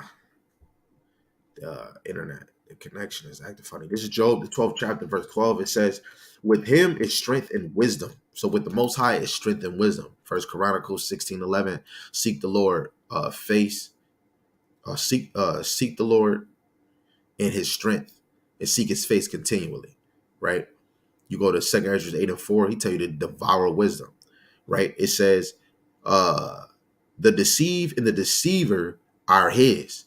So anybody that's getting deceived in this so-called ministry, right? Anyone's that is being a deceiver for the so-called whatever ministry you think that you're in, you are his. The Lord allows us. Actually, now it came back to me. It came back to me. It's right there. You see, uh, yeah, it came back all because of that verse right there. We can go to Isaiah 66. And I already know you know, Ms. Gabar. I know you know. This is Isaiah, the 66th chapter, verse 4. It said, I also will choose their delusion. The Lord is choosing our delusion and will bring their fears upon them because when I called, none did answer. So we keep showing the Lord that we don't want to listen. The Lord is choosing our delusion. When I spake, they did not hear, but they did evil before my eyes and chose that in which I delighted not. So we chose which the Lord did not delight in. That's why the Lord says, I give you life and death. I give you life and death. I give you curses and blessings. Choose life. You supposed to choose life. Only an idiot would choose death. Only an idiot, right? Let's go to Second Thessalonians just to add that one piece. This is Second Thessalonians chapter 2, where we can start at verse 10. It say, and with all deceivableness, right? And we said the deceive and the deceivers are his, right? And with all deceivableness of unrighteousness in them that perish, they are his, because they receive not the love of truth, that they might be saved, right? They are his. And they showed in their heart that they don't want to receive, they didn't receive the love of truth. They don't love the truth, but they are his. Just like the righteous, right? Right? They are his because they're going to be consumed. It say, for this cause God, the Most High, shall send them strong delusion. The Lord is sending you strong delusion. The Lord controls the bad and the good. The Lord is giving you a strong delusion that they should believe a lie. A lot of us is going to believe a lie, that they all might be damned who believe not the truth, but have pleasure in unrighteousness. So we choosing, oh, I want to go against, but it was already predestined that you did it because the Lord knows your heart. He knew your heart from your past all the way to your present. This is why brothers is doing the same thing they did in their past life all the way till now. So back to 1 Corinthians 10 and 13. There have no temptation taking you, but such as is common to man, but the Most High is faithful, who will not suffer you to be tempted above that ye are able. So the Lord is going to put you through a certain situation. Some sisters probably did go through a brother beating them, so-called in the world, and then they finally came to the truth and they met a righteous man and they not getting beat on. Let alone the sisters that's in this truth that might go through something. Even in this truth, like I was going through something with certain things. The Lord did not let me go through it for too long, took it away, and then maybe another problem came. But anybody in this truth is gonna know when the Lord is dealing with you, right? It says, but will with temptation also make a way to escape. How? You're gonna see the temptation. Is either you're gonna stick and sink in the sunken place and cleave to that temptation, or you're gonna turn the other cheek and go and flee. It say flee away from temptation. Walk away. We can go to it in Isaiah, right? Temptation also make a way to escape, that ye may be able to bear it. So how do you escape temptation? Let's go to Isaiah, the first chapter. Isaiah, the first chapter, uh, verse 16, wash you and make you clean, right? Put away the evil of your doings from before my eyes, cease to do evil. You have to get it out your mind. You have to stop cleaving to it in your mind. Stop showing the Lord you love evil so much, but you love it so much. Wherever your love is, wherever your heart desire is, that's where your treasure is. And that's why the Lord is looking in men and women's heart to see where their treasure is. If your treasure is in evil, unrighteous deeds, unclean things, unholy things, profane things, the Lord will put that upon you. Guess what? You'll be swallowed up. 17 say, learn to do well. The best way we learn to do well is leaning on the counsel of Yahweh Shem Yahushai. That's going in the scriptures. Seek judgment. So you're going to seek his rebuke. You're going to seek his criticize. You're going to seek his chastisement the same way what he did to Saul. Gave him an evil spirit and took away the righteous spirit, right? Relieve the oppressed, judge the fatherless, and plead with the widows, right? Let's go to Isaiah 14. Isaiah 14, and we're going to read verse 24. We're going to read it, and I'm going to read it in KJV, then I'm going to read it in NLT, right? It say, Yahweh of hosts, Yahweh of armies have sworn, saying, surely as I have thought, so shall it come to pass. So however the Lord thought, it shall come to pass. And as I have purposed, so shall it stand. I love that. I love that. Whatever the Lord, man, is going to stand. It's no say so, right? When you look in the New Living Translation, Yahweh of heaven's army has sworn an oath. It will all happen as I have planned. All things will happen as I have planned. That's why I say we playing checkers and Yahweh Shemel Shai is playing chess. It will be as I have decided. The way the Lord decide for the 2/3, the same way he decided in Isaiah chapter 66, verse 17, that anybody that's consuming the abomination, the pig and the mouse will be consumed. The same 1/2 will be wiped away, right? 1/3 will be tried through the fire.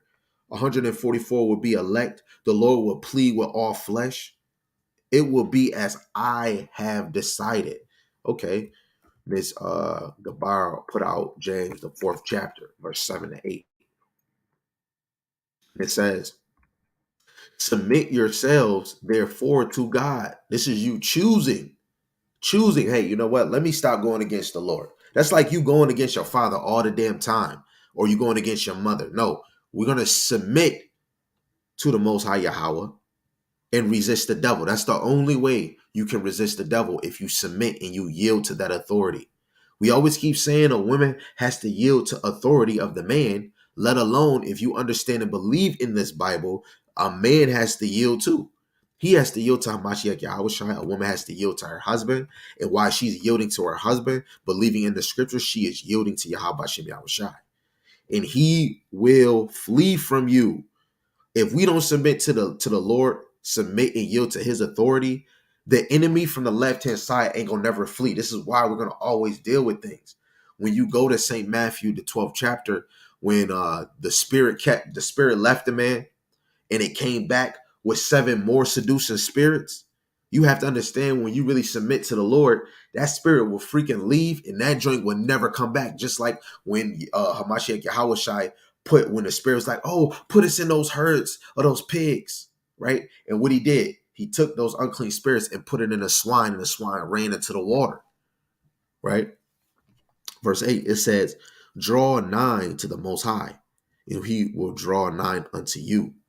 Cleanse thy hands, ye sinners. Purify your heart.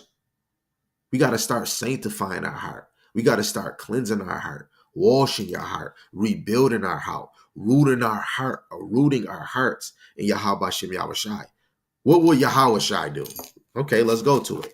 What's the spirit that the Lord put on Paul to say for us? What's good for us? Ye double-minded?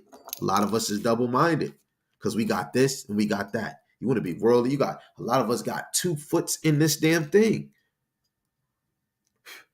And then if you got 2 foot, you better know the Lord got you in there and you better choose a side. And I always say this. Any man that's pleasing the world and trying to please God, you are spiritually bisexual. And you can't do that. You can't serve the world and try to think you want to serve Yahweh Shem Yahushai. You can't be lukewarm. God don't want you warm. It's either you're going to stay your ass over there and be cold, or you're going to get over here and get hot, African hot, Israel hot. We on fire up in here. It's burning hot. You gotta be on that 50 cent time. You gotta be burning up on this right hand side, or the Lord gonna spill you out. That's Revelations, the 13th chapter. It's predestined. Predestined. Right? Let's go to this one. Let's close this little lesson part, right? Let's close this part of the lesson now. Okay. Let's go to Psalms 115, verse 3. This is beautiful to me. This is very beautiful to me. Psalms 115, verse 3. It says, but our power is in heavens. Wait, Salaki. But our power is in the heavens. He have done whatsoever he have pleased. Whatever Yahweh Shem Yahushai pleased is his will. If you did not see yourself on the news with a heart attack, you know what I'm saying? Yo, thank Yahweh Shem Yahushai. If the Lord put you through this situation, that it was Yahweh Shem Yahushai. He does whatever he pleases. Some of us are getting cancer. Well, the other day, my mouth couldn't close. My drink was like this for like a good few seconds. I couldn't close it for like a few seconds. But hey, any pain, any action that's negative or is going to put an effect to make me get out of spirit, to be angry, to be mad, to be uncentered. Hey, that's all Yahweh Shem Yahushai. Hey, he did it to please him. Anything on the righteous side, I'm getting blessed with this. I'm getting a little salt sprinkle over here. That's all Yahweh Shem Yahushai. And that's where you go to Proverbs 3 and 7. In all thy ways acknowledge him, and he shall direct thy paths. Right? So we have to acknowledge him. Hey, when we over here doing wrong, Yahweh Shem Yahushai, you must search my heart and put me over here with these hood ass niggas, and I'm over here smoking a roachy clip. I'm over here smoking a half a blunt. You know what I'm saying? The Lord probably might have you over here, and you you know what I'm saying? We actually might go into this damn strip club. You know what I'm saying? Next thing you know, you might end up touching a nigga bitch. You over here getting Scotty too hottie in your mind. You over here trying to pull out a Jake, and you ain't even thinking about wifing a dang girl. You just thinking about a piece of meat. You know what I'm saying? And then, the next thing you know, you a few days later, you get syphilis. And man, you can have whatever you want, right? But if we have the unrighteous intentions, yo, the Lord is gonna judge you. He gonna put something on you, man. He gonna put something mean on you, right? A lot of us got that halitosis. The Lord put that on you, man, because your whole life you've been speaking and talking a lot of shit. Anything that came out of your mouth was shit. The knowledge you was teaching was bullshit. That's why you got that halitosis. Your breath, the Lord put that on you. Anything we get hit with. St. John 7:49. He that don't know the law is cursed. If you don't know the law, you don't have an interest in that. Yahweh Shem Shai did that. The Lord just let brothers just see a miracle right in front of them. Or not even a miracle. He let us see a sign. He let us see something be fulfilled. The Lord will take something away from you and fill you with an unclean spirit. Beautiful Lord that we serve. Yahweh Shem Shai Barakathum. Lord willing, this was edifying. Now I'm just showing this right here. This is a book written by Abba Bivens. Anybody on Facebook, you can't really see this. On my YouTube channel, you can see, on the YouTube channel, 716 Israelite, you'll be able to see it. It says, Mark, a mark of a lost race by Abba Bivens. Right? Mark of a lost race. I'm gonna just read one. I'm gonna read one page. I'm gonna read 2 pages just to give it to you, right? Lord willing, we could like keep doing it until we finish it, each time we do a live. For edification's sake, for anybody on the other side. Um, right. So here we go. First chapter say, the world of today has been wondering about the so-called Negro. The word Niger, nigger, comes from the Latin word Niger, meaning, or nigger, meaning black, like shoes, horse, hat, or cat. Not to be a nation of people. Therefore, strictly speaking, there are no such people as Negroes. The so-called white man has also stated in the school books on the history of the Negro that he found us on the banks of the Niger River in Africa. Even if they did, it still would not make us a Negro. It would be a foolish thing if people were found in the banks of Kill River and they called them Shickalites just because they were found the in that vicinity, Salaki. As we have before stated, there is no history of the so-called Negro prior to 1600, when our forefathers and mothers were brought here, chained in boats like cattle.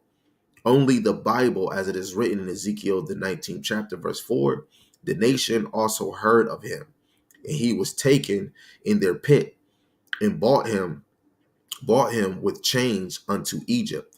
Uh, Exodus, the 20th chapter, verse 2, and Deuteronomy 5 and 6. Egypt means bondage. Through the hardship and the torches of slavery, we were made to lose our identity, our name, our language, which we would even go to Jeremiah, the 17th chapter, verse 4, Isaiah 65, verse 15. You can go to Deuteronomy 28. We became not a people, right? You can go to Hosea, even 1. It's a history and dignity. When a nation doesn't know its background, and that goes into, I forgot what the word was.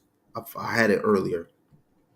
Anthropology, knowing about classic cultures, like historical cultures, backgrounds of kings and things, right? You could go search the definition. It says when a nation doesn't know its background, that nation has become the victim of amnesia and amnesia or a loss. Amnesia. Salaki, if I'm saying that word wrong. Salaki, everybody on YouTube and Facebook. Salaki. Joshua spoke of this lost race 2,000 years ago when he was speaking to his disciples in St. Matthew 10 and 5, saying unto them, probably when he was using Joshua, he was talking about Yahushua, who the world ignorantly calls Jesus, saying unto them, go not in the way of the Gentiles, and into any city of the Samaritans enter ye not, but go rather to the lost sheep of the house of Israel. Right? The so-called Negroes, the so-called Negroes who are the real Israelites, as we shall prove, are just like sheep. They run into everything the Gentiles have set up, his churches and other institutions, which they have erected, such as Communist Party, a socialist party, fair employment, various unions. These things are only the instruments of confusion and strike hands by an angry nation. And God does not want us to have any friendship with an angry nation. We know this to be true by referring you to Proverbs 22 and 24 and 26. Make no friendship with an angry man, and with his furious uh, and with a furious man thou shalt not go, lest thou learn his way and get a snare to thy soul. That snare is a trap. Be not one of them that strike hands, and even on their far flung battle field or help, save him out of his condition, which the Most High has brought upon him for his wickedness against us. This is only one way to save ourselves out of the condition that we are in. Let us alone train to help to save the Gentiles, and that this is the return to Yahweh our power, and not unto the Gentiles our enemies. As it is written, Jeremiah 4 and 1, if thou wilt return, O Israel, says Yahweh, return unto me. Yes, power want us to return, right? The Most High want us to return, but unto him, for he is the only one that can save us. As he spoke by the prophet Hosea 13 and 9, O Israel, thou hast destroyed thyself. We have destroyed thyself. So anytime you're dealing with things and why this and why that happened, is because we destroyed ourselves, right? But in me is thy help. So in Yahweh Shai, that is our help. That's our counselor. That is our power. That is our strength. That is our way. That is our life. I will be thy king. Where is any other that may save thee in all the cities? No, there is none that can save us but Yahweh Shema Shai, our power, who is our Savior. To prove this, read Isaiah 43, verse 1 to 3 and 11. I, even I, am Yahweh, and beside me there is no Savior. We must face the facts that when a nation is taken into captivity, that nation has to serve the nation in whose hands or ruler it is under for the wants of all things, right? For nakedness, hunger, and thirst. Deuteronomy 28 and 48, right? Which the so-called Negro has done since he was imported to this country. To prove this, Deuteronomy 28 and 48. Therefore thou shalt serve thy enemies, which Yahweh shall send against thee in hunger and in thirst and in nakedness, in the want of all things. And he shall put a yoke of iron upon thy neck until he has destroyed thee. Right. And when we were destroyed in slavery